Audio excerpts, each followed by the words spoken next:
Ok, chicos, buenos días a todos. Bienvenidos a esta nueva jornada de trabajo. En honor del tiempo, vamos a hacer la siguiente temática. Vamos a ver lo que quedó primero inconcluso la semana anterior con relación a las leyes de Newton. Nos referimos a la tercera ley de Newton de acción y reacción. Luego de eso, marcaremos nuestra asistencia y después de eso continuaremos con la clase ya aplicada de lo que es fuerzas y vamos a ver unos problemas que le permitirán ir resolviendo las tareas como corresponde. De cualquier otro tópico lo vamos a tratar después de la conferencia que tengo que brindarles hoy día. No olviden que pueden interrumpirme cuando ustedes consideren pertinente para que las ideas no se vayan quedando retrasadas en cuanto a la modalidad de avance que podamos aplicar. Ok, chicos, entonces con esas observaciones iniciamos.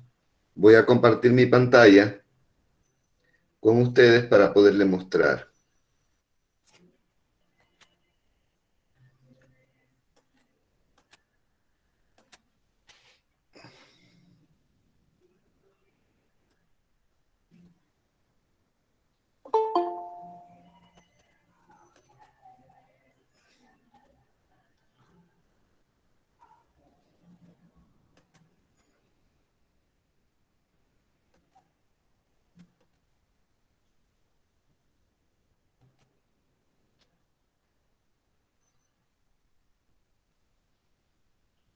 Ok, en la clase anterior nosotros quedamos en la tercera ley de Newton. La tercera ley de Newton nos habla específicamente de la acción y reacción que sufren los cuerpos cuando tienen una colisión o se encuentran en sentidos opuestos. Nosotros podemos notar allí en el gráfico, déjenme ubicar una pluma. Okay. Ustedes pueden notar aquí en este gráfico lo que tenemos en una mano, una manzana. En este momento, esta manzana aquí está ejerciendo dos cosas. Una, que quiere seguir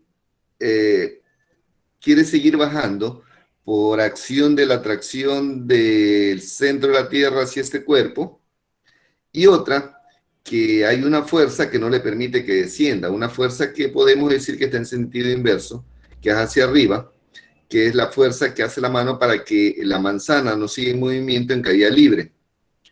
Lo que podemos notar nosotros es que ambas fuerzas deben tener la misma magnitud. O sea, tienen que tener el mismo valor de tal manera que esta manzana quede en una posición estática. Ya no se está aplicando una fuerza ejercida por la mano hacia arriba, ni una fuerza de la gravedad ejercida por el peso hacia abajo. Alguien mencionaba la vez anterior la acción y reacción que puede ocurrir, por ejemplo, con péndulos. Ustedes saben, de acuerdo a esta fotografía, que si este péndulo toca el de aquí, esta fuerza se va a transportar al otro péndulo y así sucesivamente hasta que este de aquí o el último se desplace.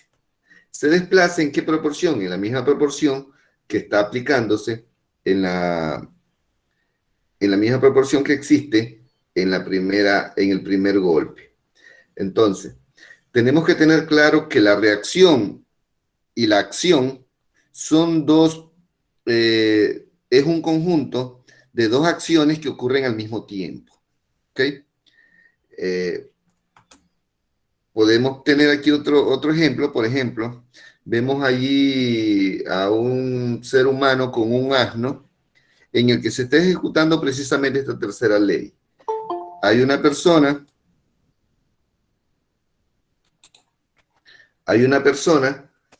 que está haciendo una fuerza en este sentido y obviamente un asno que está haciendo una fuerza en este sentido, pero ambas lo están haciendo al mismo tiempo. Entonces, como ambos tiran hacia sentidos opuestos, obviamente que no va a haber un desplazamiento. Significa que si este hombre de aquí tuviera más fuerza que el asno, se desplazaría hacia la derecha. y si fuera lo contrario, se desplazaría hacia la izquierda. Entonces, para cada acción, siempre va a haber una fuerza igual, pero en sentido opuesto, que se llama reacción. Es como si algo cayera en el piso. Si nosotros fijáramos que este es el piso y cualquier elemento cae, llega hasta aquí el piso, no sigue bajando, aunque el centro de la Tierra sea aquí, no sigue bajando, porque aquí hay una fuerza que tiene exactamente la misma magnitud, pero en sentido opuesto. Entonces, esto es lo que nosotros llamamos acción y reacción.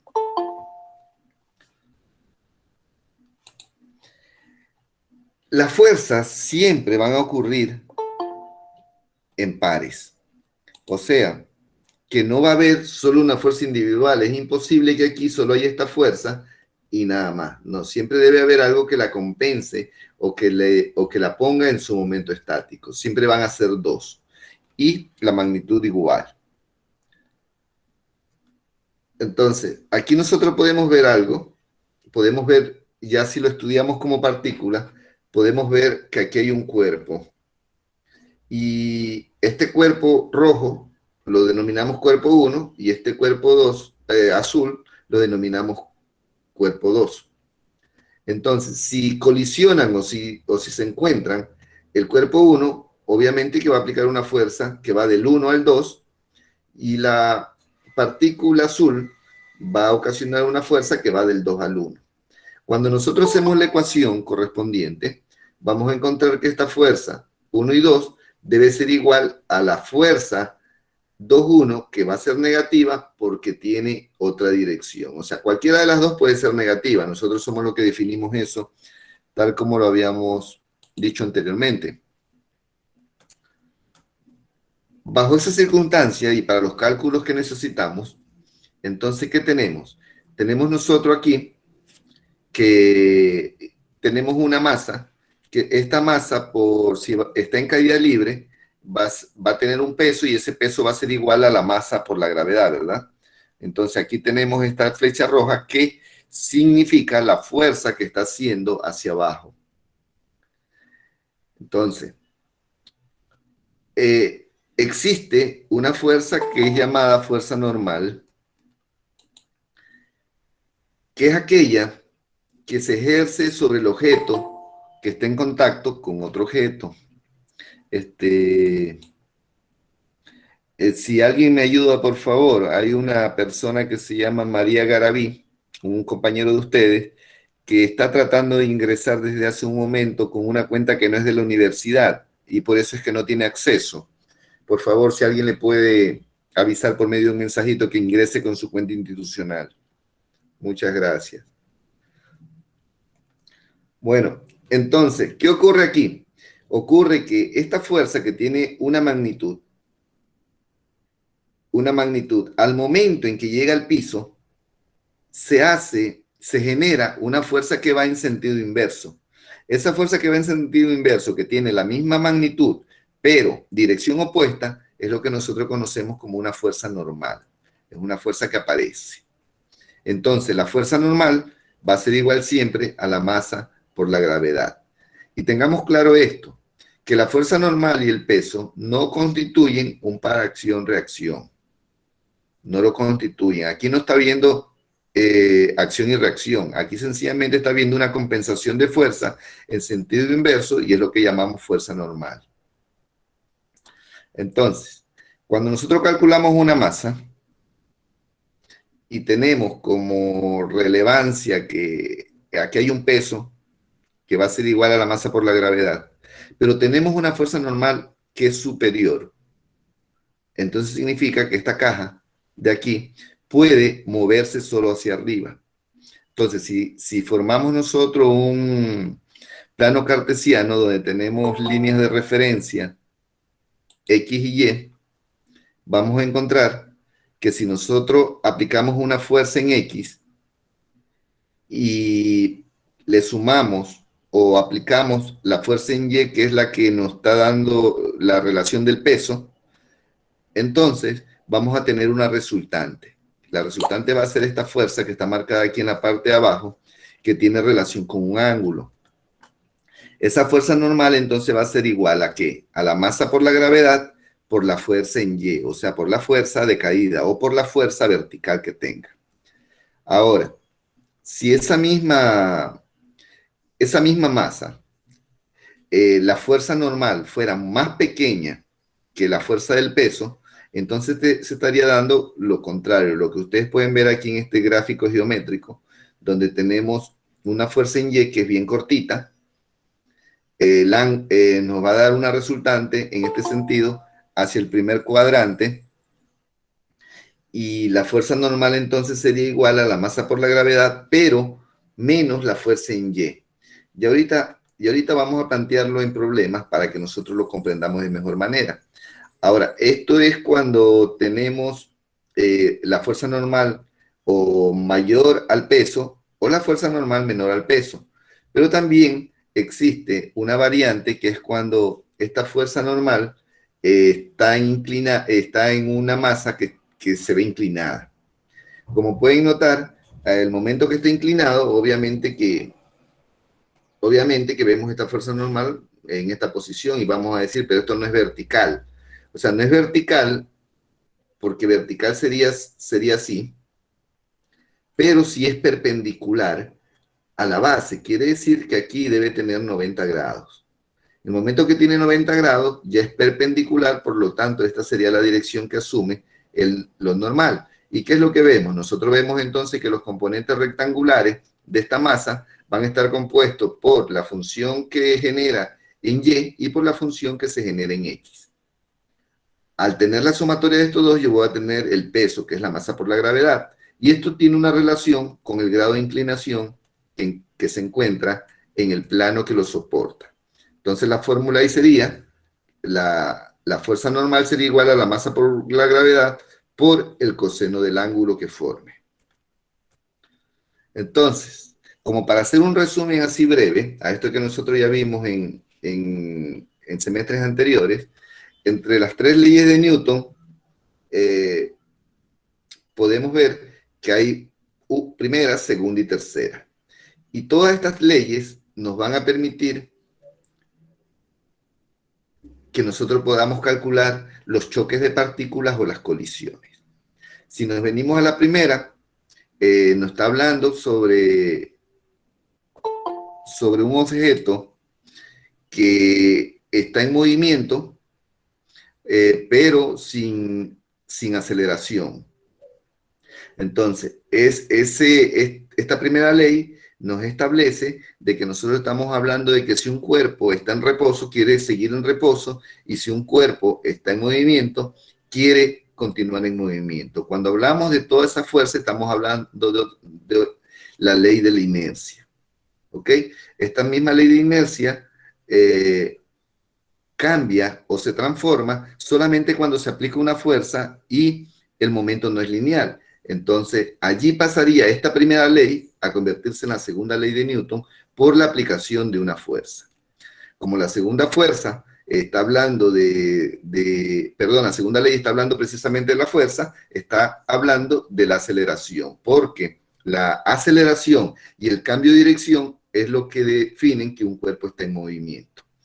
Y la tercera ley está hablando sobre la acción-reacción. En este caso, pone de ejemplo una pelota con una raqueta, porque en el momento en que la pelota impacta la malla de la raqueta, se ejecuta ese fenómeno y obviamente que también va a propender de una fuerza aplicada. Entonces, esta tercera ley pasaría a convertirse en una segunda ley. Pero como esta ley, tal como lo dijimos ahora, esta ley de acción y reacción genera una fuerza normal, entonces estamos hablando de que siempre se va a generar una fuerza en sentido inverso con la misma magnitud para estabilizar los momentos de inercia. Entonces esto de aquí pasaría prácticamente a convertirse en la primera ley. Ok. Esto de aquí lo dejamos allí y porque quiero presentarle ya otra diapositiva que nos permita ya mirar con mayor criterio las fuerzas. ¿Ok? Entonces, para eso yo voy a utilizar, debo tener por aquí un... Ok. En la práctica, en cómo nosotros vemos las fuerzas. Nosotros vamos a ver en la práctica las fuerzas perdón, un ratito, aquí. La fuerza nosotros siempre la vamos a ver de manera vectorial. O sea, yo aquí estoy estableciendo de que aquí hay una fuerza, ¿verdad? Este tamaño de esta flecha me va a decir cuál es la magnitud de esta fuerza. Pero aquí hay algo que es sumamente importante, que yo tengo que considerar, así sea imaginariamente, que aquí hay una línea vertical y que aquí hay una línea horizontal. Estas líneas vertical y horizontal se pasan a convertir en las líneas de referencia. Entonces esta será la referencia en X y esta será la referencia en Y. Si lo hago desde el punto de vista opuesto a la Y, en este caso, si esta flecha va hacia arriba, yo lo miro en esta flecha hacia abajo, estoy hablando de que aquí tengo menos Y porque cambió de dirección. Y si consideramos por el otro lado la misma proporción de que si para Y es X, entonces en sentido opuesto va a ser menos X. ¿Ok? Entonces, hasta aquí la fuerza no nos da ningún problema, no nos genera ningún conflicto. El conflicto es cuando yo tengo otra fuerza más, por ejemplo aquí, y necesito sumar esta fuerza A con esta fuerza B.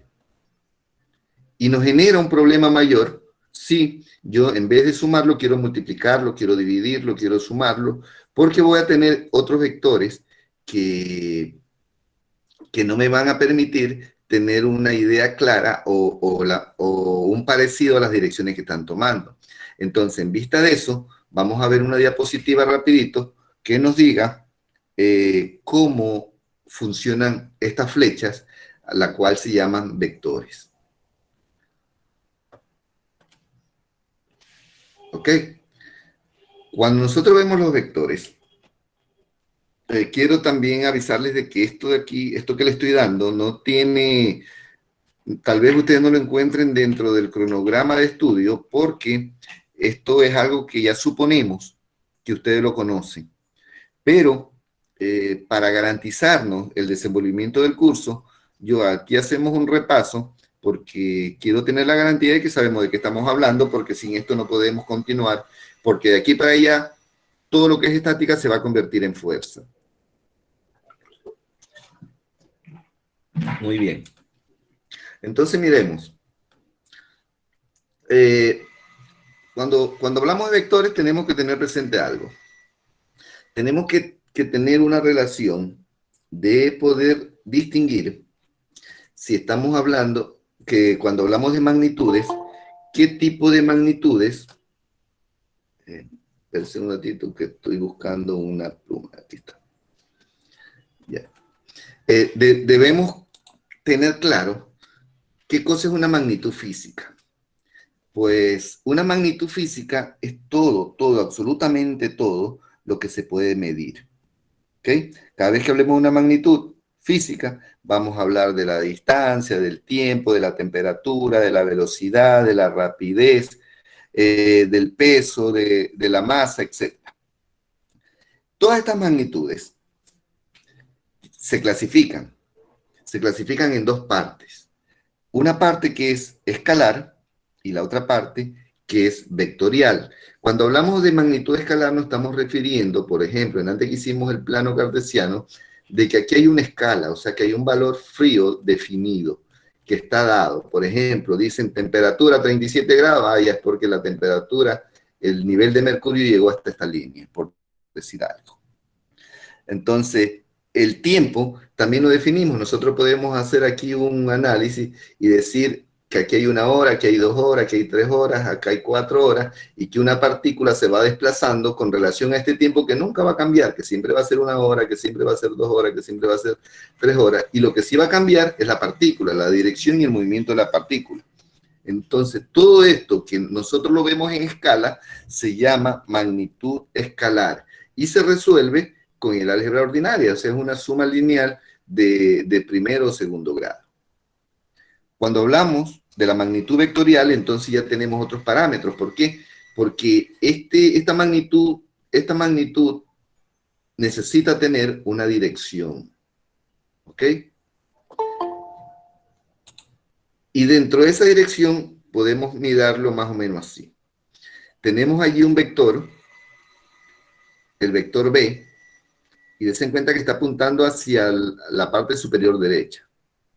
El tamaño es la magnitud, o sea, es cuánto mide esa fuerza. Ahora, el vector B siempre va a ser igual a B, que es la magnitud. O sea, si el vector vale 10, la magnitud va a valer 10. ¿En qué unidades? No importa en qué unidades. Cualquiera que sea la unidad van a tener el mismo valor, la magnitud con el vector. Ahora, por ejemplo, aquí tenemos una fuerza que pasa a ser una magnitud vectorial. Al ser una magnitud vectorial, esto va a tener una dirección, que es el sentido que lleva, pero también va a tener un tamaño. Y el tamaño, este tamaño aquí, va a ser la medida del módulo. Ahora, cuando hablamos sabemos que este vector puede ir en cualquier dirección, pero tenemos lo que le explicaba hace un momento, tenemos una línea de referencia, aquí tenemos una línea de referencia horizontal. Y con relación a esa línea de referencia horizontal, decimos que hay un ángulo, en este caso alfa, de 30 grados. Obviamente que si tomamos como referencia la línea vertical, también vamos a tener un ángulo, solo que este ángulo, que se llama beta, va a ser igual a ¿cuántos grados? Va a ser igual a 60 grados, ¿verdad? Porque la sumatoria de estos dos ángulos complementarios me da 90 grados, que es el ángulo recto que se está formando. Entonces, yo ya tendría como referencia aquí, como siempre me hago referencia con X, con la horizontal, voy a tener que este vector tiene una fuerza de 600 gramos y tiene un ángulo de 30 grados. Y esos son los parámetros que me van a servir para calcularlo, y así lo vamos a hacer dentro de un momento. Entonces, dentro de las propiedades de los vectores, quiero que sepan que los vectores pueden ser iguales. ¿Y cuándo son iguales? Cuando tienen la misma dirección y tienen la misma magnitud, como en el caso del gráfico que están viendo.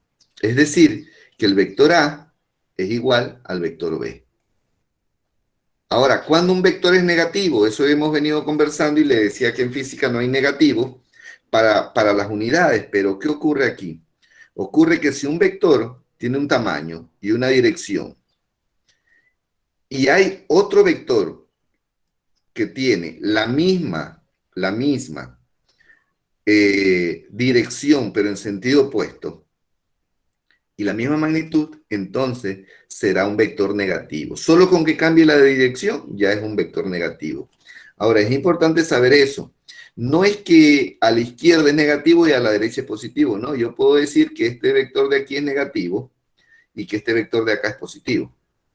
Lo único que la única condición es que sean en direcciones opuestas y que cuando yo lo sume, lo reste, lo multiplique o lo que sea, el vector que va hacia un lado, si en este caso es el negativo, todos los que van hacia ese mismo lado serán negativos. Y todos los que van en sentido opuesto, si son positivos, serán positivos. Ahora, para no confundirnos, muchas veces todos los que van a la derecha lo dejamos como positivo y todos los que van a la izquierda lo dejamos como negativo. Igual que si es hacia arriba, lo consideramos positivo, y si es hacia abajo, lo consideramos negativo. Pero eso es por nuestro criterio. En realidad eso no nos afecta ni los resultados ni nada. Ok, ahora hablemos de la adición de vectores. En el caso de vectores, los vectores solo se pueden sumar, no se restan. Entonces, existen algunas formas de sumarlos. Por ejemplo, hay métodos gráficos como el método del paralelogramo y hay otro método que se llama el método del polígono. Y existe una forma de resolverlos geométricamente por medio de un método que se llama método analítico. Todos los vamos a ver. Entonces, si hablamos solo del método gráfico del paralelogramo, lo que tenemos es lo siguiente. Si yo tuviera ese vector A y tuviera también el vector B, hacer un paralelogramo no es otra cosa que formar una línea que sea paralela al vector A y otra línea que sea paralelo al vector B, que se inicie exactamente donde termina cada uno de los vectores. Por ejemplo, aquí puedo ver que al final del vector A yo hice una línea que es paralela a B. Y en el lado y en el terminal del vector B hice una línea paralela al vector A. O sea, que en otras palabras es como que lo haya trasladado. Este de aquí no tiene ningún problema si este de aquí es el vector A, porque tiene la misma medida y la misma dirección, y si este de aquí es el vector B, porque tiene la misma medida y la misma dirección.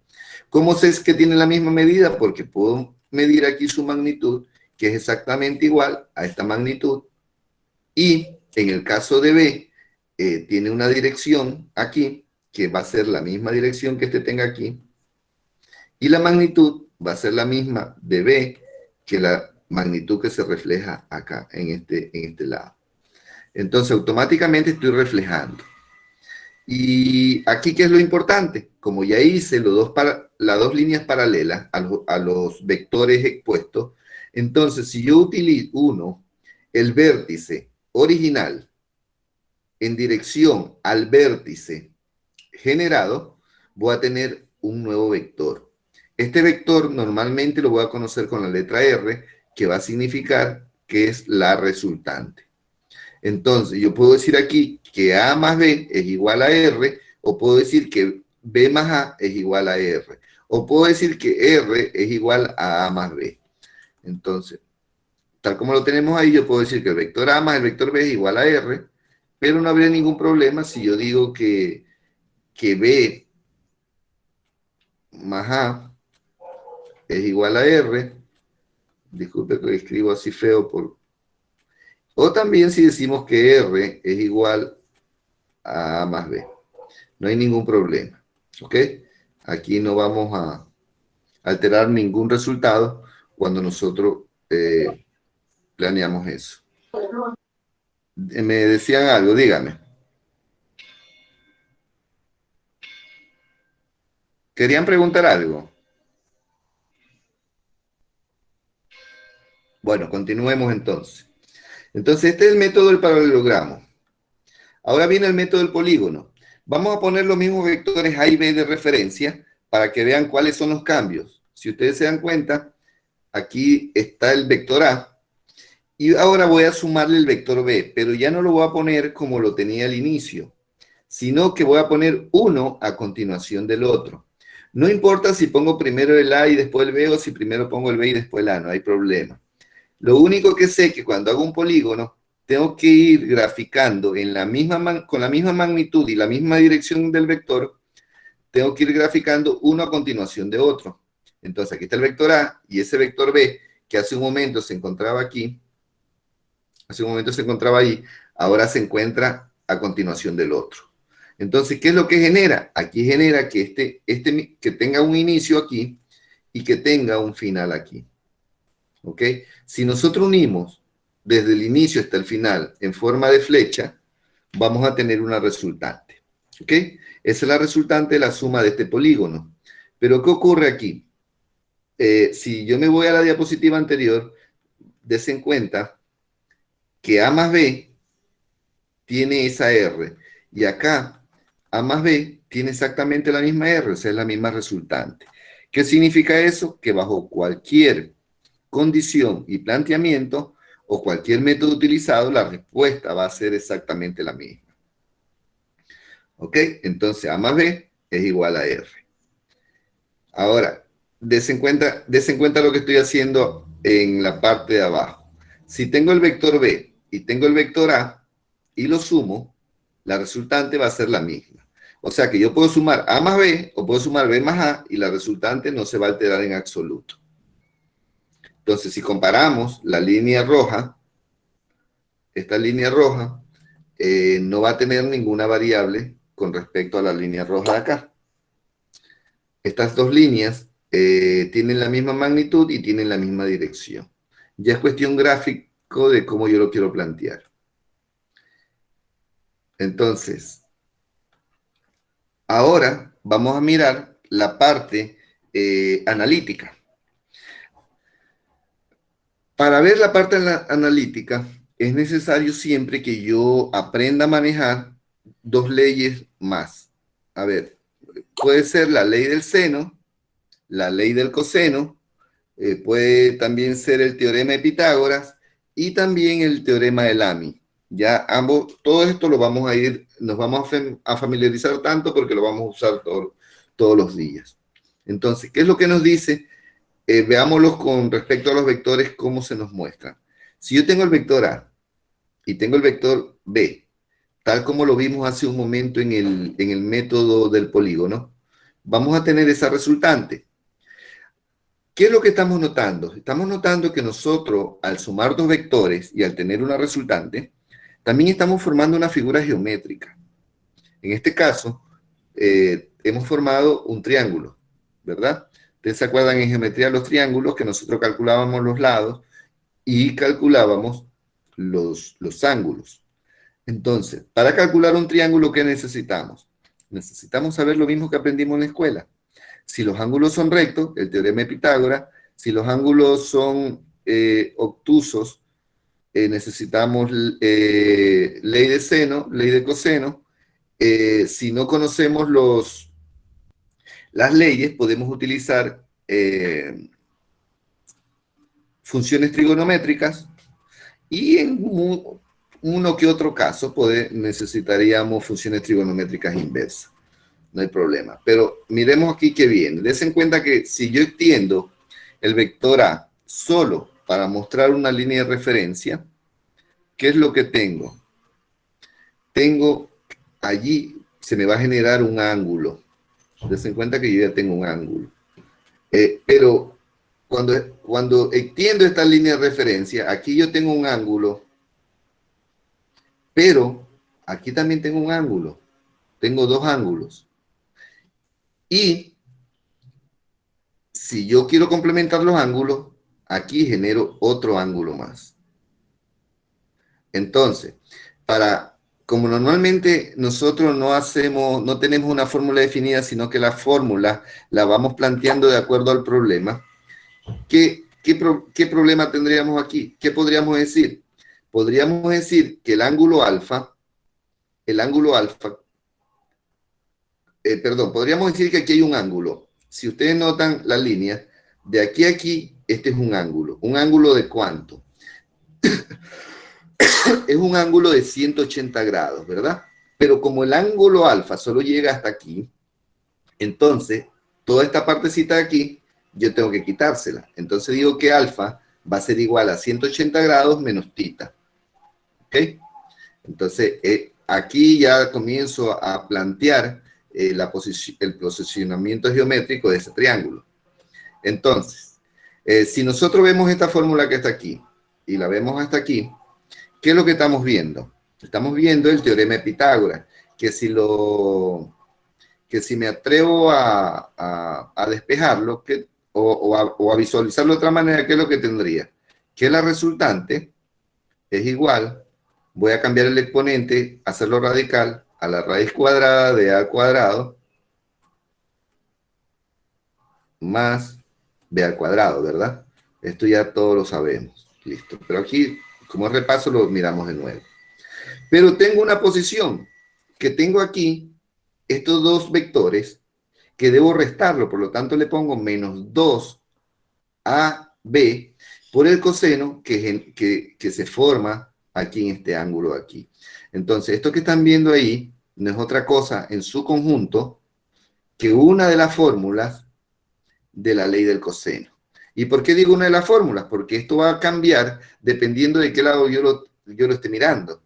Porque en este caso lo estoy mirando así, pero puede ser que lo mire desde esta línea azul como base de referencia o de esta línea roja de la resultante como referencia. Con eso, ¿a qué me estoy refiriendo? Me estoy refiriendo, por ejemplo, de que si yo tuviera este triángulo de aquí, así, este triángulo tiene una forma. Y si yo tengo este triángulo, digamos que tengo este triángulo de aquí,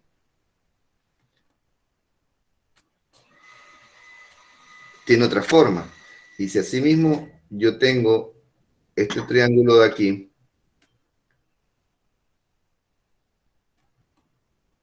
tiene otra forma. Pero si usted lo mira bien, es el mismo triángulo, solo le estoy dando vuelta. Entonces, cuando le doy vuelta, no es lo mismo que yo calcule este ángulo, a que calcule este ángulo, o a que calcule este ángulo. Des en cuenta que los ángulos son totalmente diferentes. Entonces, todo va, las fórmulas van a cambiar de acuerdo al punto de observación que yo le esté dando. Ya lo vamos a mirar un poquito más detenido más adelantito. Primero terminemos este repaso para poder hablar ya con propiedad sobre todas las cosas aplicadas dentro de las fuerzas.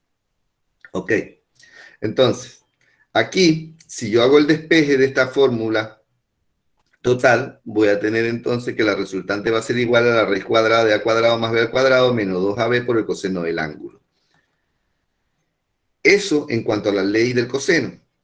Pero ¿qué ocurre? Ocurre también que yo puedo tener una relación que si tengo este lado B, observen este lado B de aquí tiene un ángulo en su lado opuesto. A ver, déjenme borrar para que no se vea feo eso que está allí. Déjenme ver. Borrador, déjenme borrar esto que dice aquí. Ya. Y ahí se ve más limpio para poder explicarle algo. Okay. Quiero que ustedes noten algo. Este lado de este triángulo, ve que está aquí, tiene un ángulo opuesto. ¿Cuál es el ángulo opuesto? El ángulo opuesto es este. Porque el de aquí es adyacente a B y el de acá también es adyacente a B. Entonces, si yo relaciono este lado con el ángulo opuesto, estoy diciendo que B sobre el seno de ese ángulo va a ser igual a ¿qué? Va a ser igual a R, que está aquí, por el ángulo opuesto, que en este caso el ángulo opuesto de R sería alfa. Sería igual a la resultante sobre alfa. Y también podría decir que es igual a A sobre A tiene esto y va a ser igual sobre el ángulo de aquí, pongámosle que sea beta. ¿Ok? Entonces, aquí ya tengo una relación de igualdad, se podría decir, donde estoy comparando todos los lados con relación a su ángulo opuesto y lo estoy igualando con los otros lados con relación a su ángulo opuesto. Esto aquí es lo que se llama la ley del seno. ¿Ok? Ahora, si yo lo quiero calcular, ¿qué es lo que hago? Por ejemplo, si tuviera esta información que estoy encerrando en el cuadro y quisiera calcular R, quiero calcularlo, entonces las fórmulas, ¿cómo se escribirían? R sería igual a ¿qué? Sería igual, ya voy, al seno, sería igual al seno de alfa por A sobre el seno de beta. Sobre el seno de beta. Y ya tendría la fórmula. Y así mismo puedo despejar cualquier tipo de fórmula. Denme un minutito, por favor.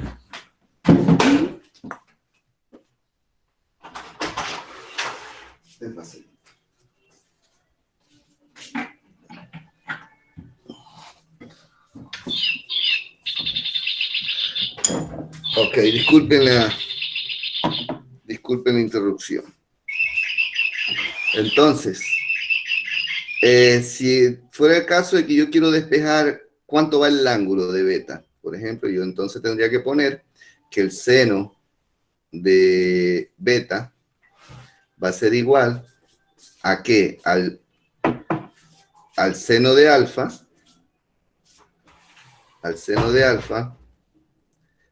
por A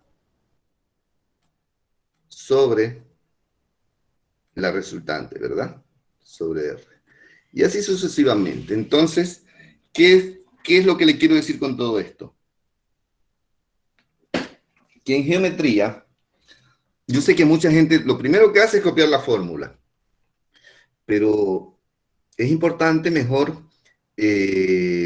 saber relacionar la fórmula porque si usted está considerando un ángulo y el ángulo es otro, las cosas van a cambiar. En la geometría todo va a tener un resultado dependiendo del punto donde usted lo esté viendo, cuál es su punto óptico para verlo. Pero continuamos aquí. ¿Ok? A ver. no me había fijado. No me había fijado que ya estaba, que de alguna manera ya también estaba despejada la fórmula. Aquí está. Es exactamente lo mismo que yo le he dado.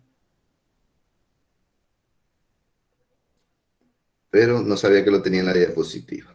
Si no me hubiera ahorrado todo este tiempo.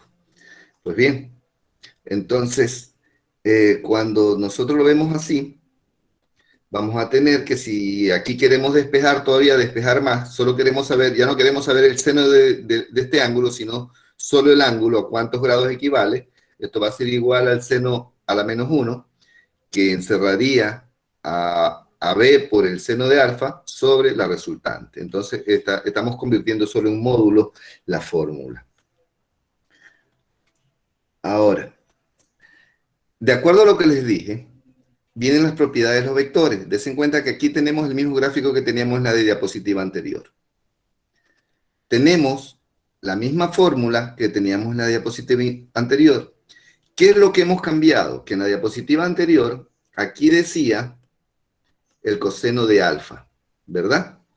Pero yo sé que el coseno de alfa, alfa está aquí, yo sé que el coseno de alfa es igual a 180 grados menos este ángulo tita. Entonces, lo que hice fue que en vez alfa es igual a esto de aquí.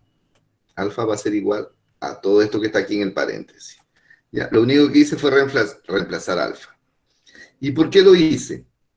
Lo hice es para que nosotros sepamos aquí, tengamos otra relación. ¿Cuál es la relación? Miren,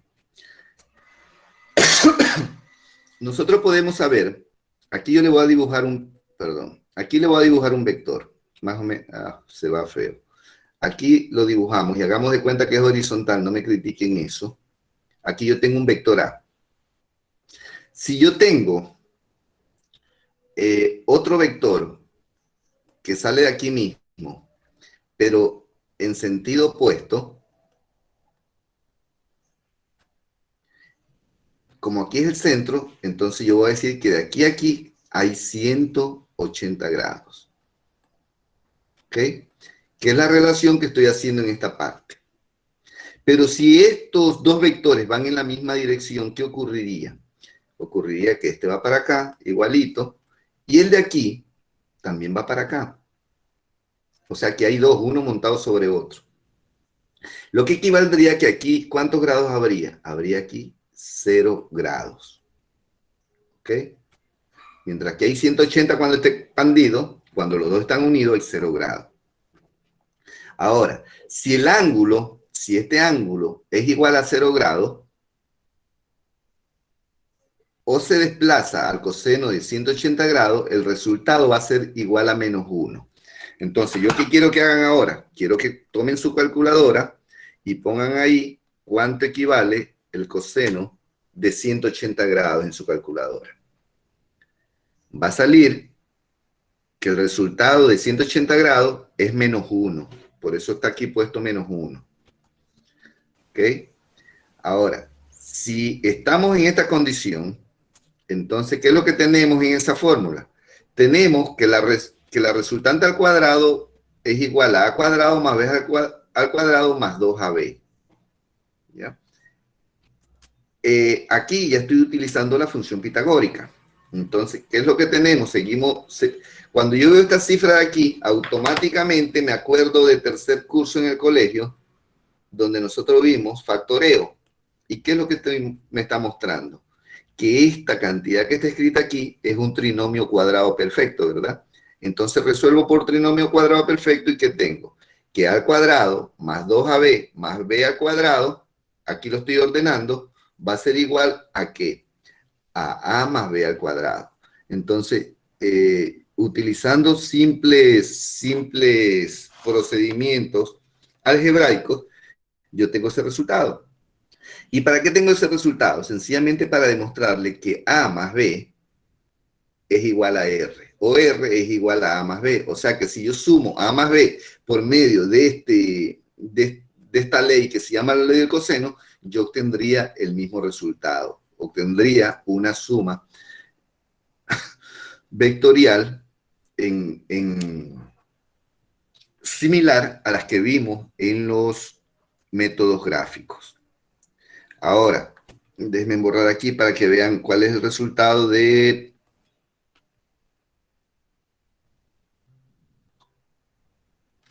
¿Cuál es el resultado del vector? Entonces tendría que el vector A más el vector B cuando son lineales va a ser igual a R, o sea que se suma el vector A más el vector B.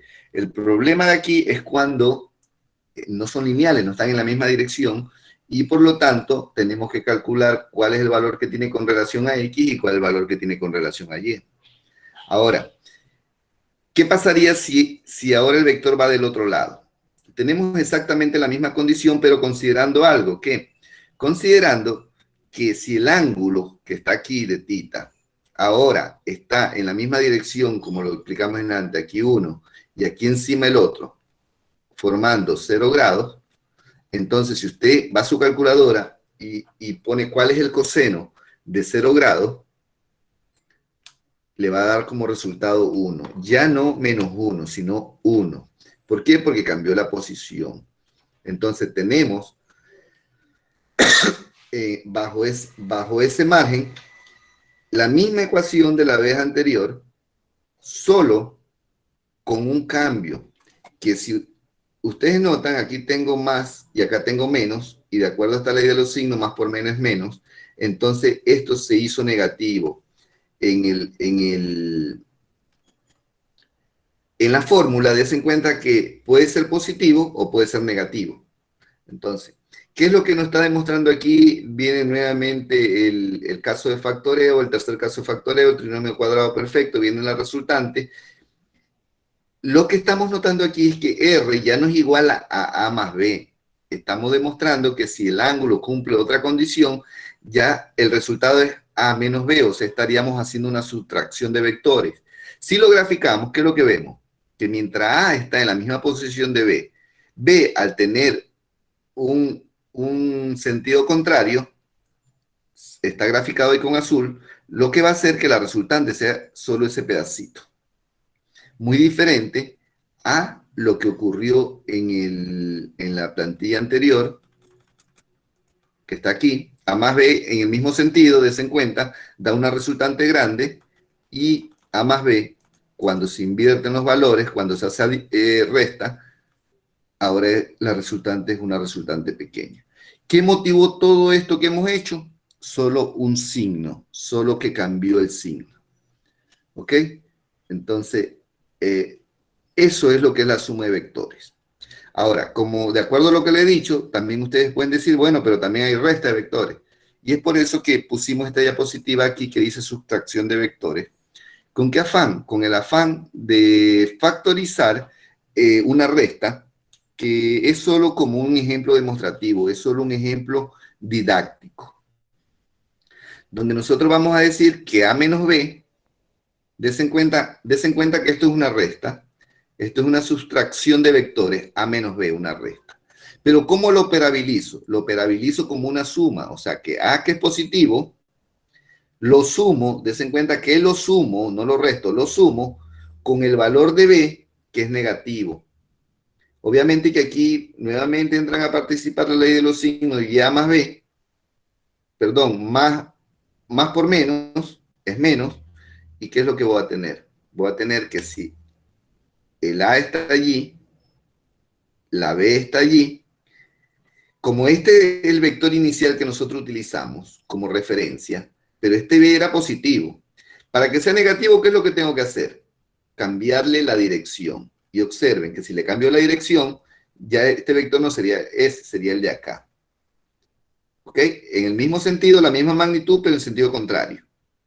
Entonces, ¿qué es lo que notamos aquí? Que la resultante, des en cuenta cuál es la resultante. La resultante es esta, desde donde inicia el vector A hacia donde termina el vector B. S es igual a A más B. Mientras que hace un momento, nosotros sumábamos otra, era positivo. Y cuando era positivo, ¿qué es lo que hacíamos? Que sumábamos de aquí hasta acá, hasta aquí, ¿verdad? Y entonces este era igual, podríamos decir F es igual, no, R es igual a A más B. Entonces se cuentan como las cosas cambiaron solo por un signo. Si es positivo, es todo este vector grande, y si es negativo, es todo este vector. La dirección cambió, cambió la magnitud y cambió todo. ¿Ok? Entonces, bueno, ahí vienen las cosas, y ahora vemos que es una multiplicación.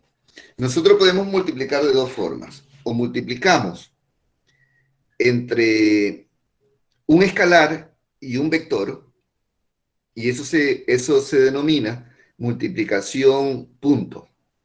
O multiplicamos un vector por otro vector, que se denomina multiplicación en cruz, y que el resultado es otro vector. O sea, si yo multiplico el vector A por el vector B, el resultado siempre va a ser el vector C.